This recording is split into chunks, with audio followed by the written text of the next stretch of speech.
Janie awoke with a start, jerking out of her nightmare back into reality. She looked about her room, reassuring herself with its familiarity. The feel of the cotton sheets that she had washed till they were soft as silk, the scratchy blanket her grandmother had given her for her 8th birthday, and the scent of smoke and lumber rising up from the basement. But as she settled back into her senses, things began to seem a little off. Her sheets seemed a touch too rough. The blanket felt like a slightly different material, and the smell of the room was a little too sharp, almost mechanical. She figured she was just a little rattled from the nightmare. It had been quite a doozy. She remembered being immersed in an ice-cold water with a forest of wires coming in and out of her. There had been a cold mechanical eye hovering above her, suspended by a mechanical arm that hung from the ceiling. The blank red glare from its stare had bored into her eyes. She decided that a hot glass of milk would fix her up and send her right back to sleep. She ventured downstairs, almost breaking her neck in the process. It seemed that the stairs were just a bit shorter than her feet remembered. A misplaced step sent her tumbling down. Luckily, there was a landing to break her fall halfway. Breathing heavily from the fall and still shaken up by her nightmare, she tiptoed into the kitchen to get a glass of milk, but far from calming her down. The midnight beverage made things much worse. The milk tasted funny, not like it had gone bad, but just off. The mug felt too rough in her hands, and the beeps of the microwave were a few pitches off. She hurriedly finished her drink, wanting desperately to go back to bed. Surely when she awoke, she would be back in the world she knew.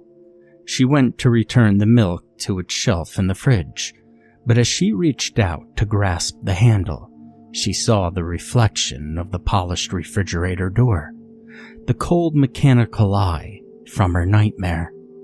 She screamed in fright, dropped the milk, and whipped around ready to confront the demonic machine. But nothing was there. She cursed herself for being so stupid and got a rag to clean up the milk that had spilled from the container. As soon as it was mopped up, she hurried back upstairs, wanting desperately to lose herself in her sheets. She leaped back into her bed and hunkered down, eager for the strange experience to be over. But as she laid there, she felt something watching her. That mechanical eye from her dreams was haunting her waking thoughts. She decided to turn the lights on. She knew she was being silly, but it would make her feel better. She flipped the switch on her bedside lamp and looked about as light flooded the room. Nothing was there, just as she ought to have known. There was no mechanical eye hiding in the corners, but something was odd. The light, a curly fluorescent bulb that normally threw off brilliant white light, was a few shades too yellow. It was almost unnatural, and it cast everything in a sickly light. Janie knew something was wrong, but she had no idea what it was, or how to fix it. She turned to lay back down, hoping she could bury her problems in her dreams. But as she turned, her eyes caught the picture on her bedside table. It was from Christmas several years ago. She was standing next to her brother, with their parents behind them, and her dogs sitting at their feet. They were all wearing goofy Christmas sweaters, and shredded wrapping paper was strewn about the floor. They each had a grin as wide as the Mississippi plastered across their faces, but above each grin sat a pair of cold, dead, mechanical eyes. Janie screamed, flailed, and crashed to her bedroom floor. She picked up the picture and hurled it into the back of her closet. Janie now knew for certain that something was wrong. Something had been wrong since she had awoken. Something was here. It took Janie several minutes to calm down, and she dared not look into her closet where the picture lurked. As she collected her thoughts, she started to realize more and more things were wrong. The grain of the wood floors ran the wrong way. Her walls were baby blue, not robin's egg. Hundreds of tiny details were wrong with her room. She had no idea how all of these things could have changed while she had slept. It began to dawn on her, the only explanation for all the changes. She had never woken up. She was still asleep, trapped in the most vivid dream she ever had. So, if she was asleep, then the solution was simple. She just had to wake up. Janie tried pinching herself, hoping that a small act would bring her back to blessed familiarity. But no such luck. She tried pinching harder, more vicious, but it seemed no amount of pinching would end the nightmare. She tried kicking the bed frame, but she received nothing from it but several throbbing toes. She thought maybe a shower would do it. She went to her shower and turned the faucet on. She turned the knob to its coldest setting, hoping the shock of the water would awaken her. She pulled down the end of the faucet and water began to shoot out of the shower head. She undressed quickly, feeling goosebumps ripple across her body as cold droplets of water escaped the curtain and splashed her. She stepped into the shower, dreading the cold shock, but praying it would wake her up. It didn't. She stepped out and turned the knob all the way in the other direction, hoping hot water could accomplish what cold water could not. As she waited for the water to heat up, the bathroom began to fill with steam. After several minutes, she was sure the water was plenty hot enough, and its touch would rescue her from this nightmare. She stepped into the shower. The water burned. She wanted to scream out in pain, but she stayed as long as she could, hoping enough pain would wake her up. Eventually, when she could take no more, she stepped out into her steam-filled bathroom. Her body was covered in angry red streaks from the scalding hot water. As she looked about her for her clothes, she noticed the steam was sinking to the floor, as though it were unnaturally heavy. Janie began to worry. What if she could never wake up? She dried off and threw her clothes back on. As she went to leave, she looked into the mirror, and behind her, hanging from its lifeless mechanical arm, was that cold mechanical eye. Janie screamed and sprinted out of the bathroom and down the stairs. She needed to wake up now. That thing was growing bolder, and it was coming for her. She didn't know what else to try. What could possibly wake her up? As she thought, she began to hear mechanical whirring and clicks from the hallways. She retreated to the center of the kitchen, getting as far away from the noises as she could. The noises grew louder and drew closer. She began to sob, praying to God that this whole thing would just end. She just wanted life to be normal again. An idea began to form in Janie's mind.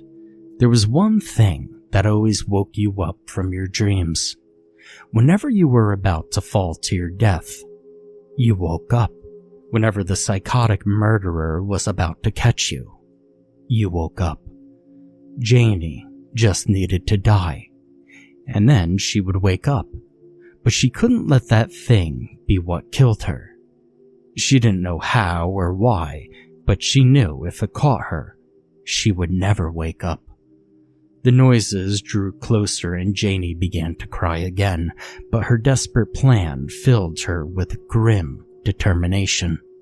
She crept to the corner where she kept the knives. It was gruesome, but she knew what had to be done. She opened the cabinet and pulled out a small paring knife. It didn't need to be large to get the job done, just sharp.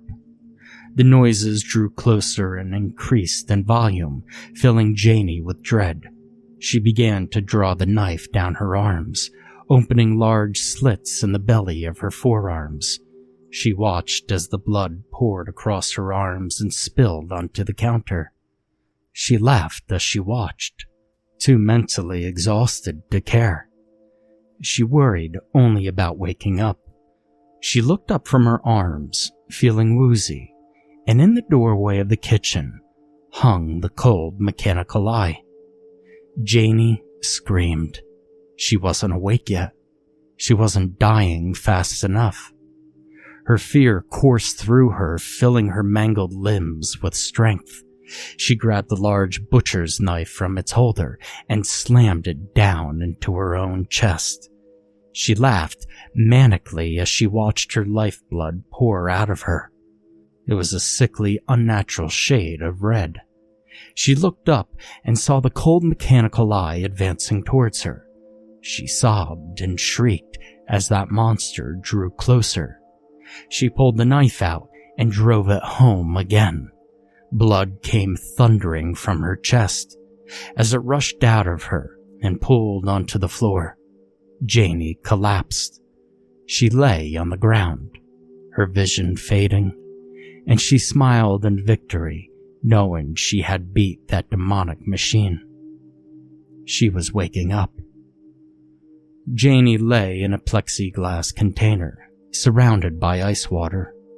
A forest of wires and tubes led in and out of her body. Her body jerked spasmodically. She appeared to be fighting some invisible foe. The system watched as she struggled with her virtual reality.